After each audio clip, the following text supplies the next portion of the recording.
To understand why Ireland fell so hard, we need to understand just how fragile it was before the first blight ever touched a potato.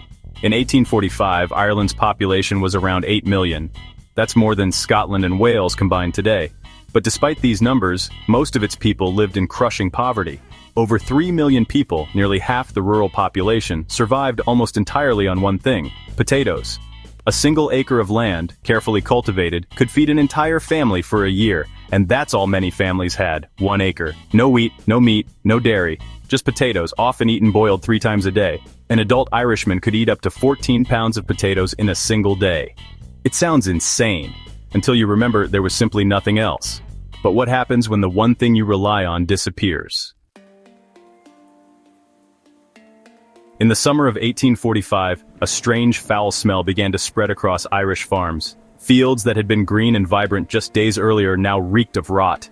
Potatoes, once firm and full, turned black, slimy, and inedible. The cause? A fungus called Phytophthora infestans, known today as potato blight. It didn't just damage the crop, it annihilated it. And although the blight spread across parts of Europe, nowhere was hit harder than Ireland. Why? Because no other country in Europe was so wholly dependent on a single crop to feed so many. And here's where the confusion begins. People today ask almost innocently, why didn't the Irish just fish? After all, Ireland is an island. It has over 3,000 kilometers of coastline. Rich fishing grounds lay just off its shores. You'll hear wild answers: superstition, laziness, or even that people didn't like fish. Let's be clear, those are myths, and dangerously misleading ones. The truth lies in politics, poverty, and the systematic dismantling of Ireland's ability to feed itself. Yes, Irish people did fish, but they didn't have a fishing industry. Scene 2: small-scale fishing. By the early 1800s, small communities along the coast had part-time fishermen. They fished locally, often just enough for themselves or nearby markets. But mass preservation of fish, salting, curing, smoking, was nearly non-existent. Why? Because after the Act of Union in 1800, Ireland's economy became a pawn in British industrial strategy. Between the 1820s and 1830s, British policy withdrew funding for Irish harbors and cut investment in fishing vessels. Ireland's budding fishing industry, once a growing source of food and trade, was left to rot. Their fisheries modernized, their ships grew larger. Ireland's abandoned. Scene 7: intentional neglect. This wasn't neglect, it was intentional. Even in communities where fish could be caught, something tragic occurred. Many fishermen were so desperate for money after the first failed crop that they pawned their nets, boats, even clothing, just to survive the winter. They hoped it was temporary. As people starved, food exports from Ireland continued. Yes, you heard that right. Food was leaving the country during a famine. Grain, butter, cattle, bacon, oats, all exported by landlords to the British market. Why? Because the British government clung to a harsh economic philosophy: laissez-faire capitalism. They refused to intervene. They believed the market should self-correct. And that meant no bans on food exports, even as people dropped dead in the streets. And if a fishing industry had existed, if the Irish had caught and processed enough fish to feed the island, it likely would have been exported too.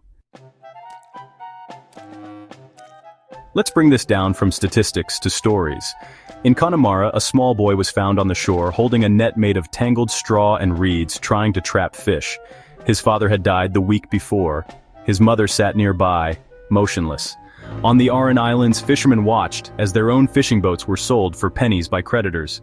In Galway, a woman boiled seaweed and barnacles in desperation. Her 2 youngest children did not survive the week. This is what happens when infrastructure collapses, and a people are left alone. Let's pause for a moment. Had there been proper investment in the 1830s?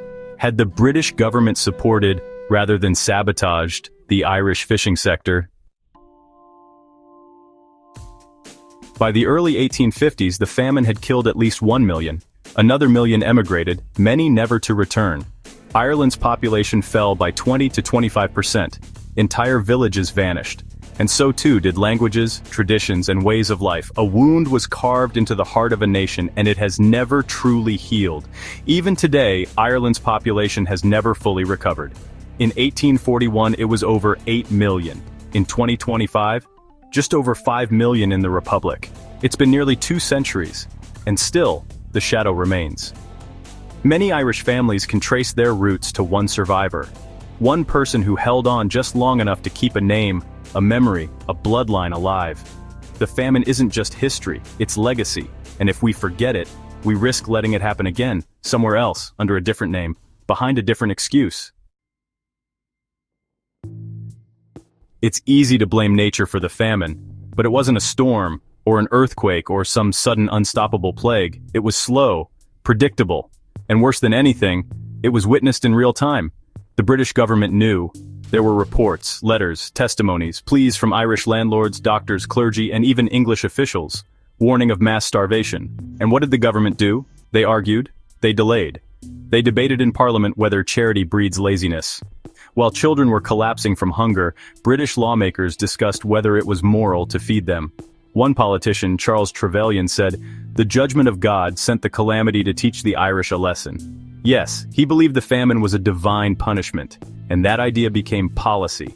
Aid was limited, soup kitchens were shut down early, workhouses were overcrowded death traps, even American and European donations were blocked by red tape. 1 million people died, and not just because of crop failure. They died because the empire chose economics over empathy. In the depths of desperation, when hope had all but vanished, some found a strange offer of salvation. A bowl of soup. But not just any soup, this was Protestant soup, offered by evangelical missionaries on one condition: convert. Take the Bible, renounce Catholicism, attend Protestant services, and you'll get food. Refuse, go hungry. It became known as souperism, and it tore communities apart. People who accepted were seen as traitors, families split, neighbors turned cold. Children were labeled supers in schoolyards for years. It was spiritual blackmail at its most cruel. Missionaries believed they were saving souls, but many Irish saw it as exploitation, preying on the weak, using food as a weapon of faith. And here's the irony: the soup wasn't even good, thin, watery, barely nourishing, but it was more than nothing. And for some, anything was better than dying on the floor with empty hands and a full heart. You might think the famine ended in the 1850s, that it's a closed chapter in a dusty history book. But for Ireland, the echoes are everywhere. The famine changed everything, from land ownership to language. Before the famine, Irish was the dominant spoken language. But as people emigrated or died, English took its place, often by force or necessity. Entire villages vanished. Folk traditions disappeared. Family names lost their lineages. Even today, Ireland's population has never fully recovered. In 1841, it was over 8 million. In 2025, just over 5 million in the Republic. It's been nearly 2 centuries, and still, the shadow remains. Many Irish families can trace their roots to one survivor, one person who held on just long enough to keep a name, a memory, a bloodline alive. The famine isn't just history, it's legacy, and if we forget it, we risk letting it happen again, somewhere else, under a different name, behind a different excuse. So the next time someone scoffs, why didn't they just eat fish? Remember this story. It's not a tale of ignorance. It's not about laziness or superstition. It's about systemic failure, colonial policy, and a people robbed not just of their food, but of their ability to survive. If this story moved you or made you rethink what you thought you knew about the Irish famine, don't keep it to yourself. Like this video, share it, and most importantly, subscribe for more long-form deep dives into hidden history. We'll be covering even more in an upcoming series on the Great Hunger, from mass graves to resistance, to the role of the Quakers and the heartbreak of immigration. Until next time, thank you for watching. And remember, history isn't just about the past, it's about understanding the present.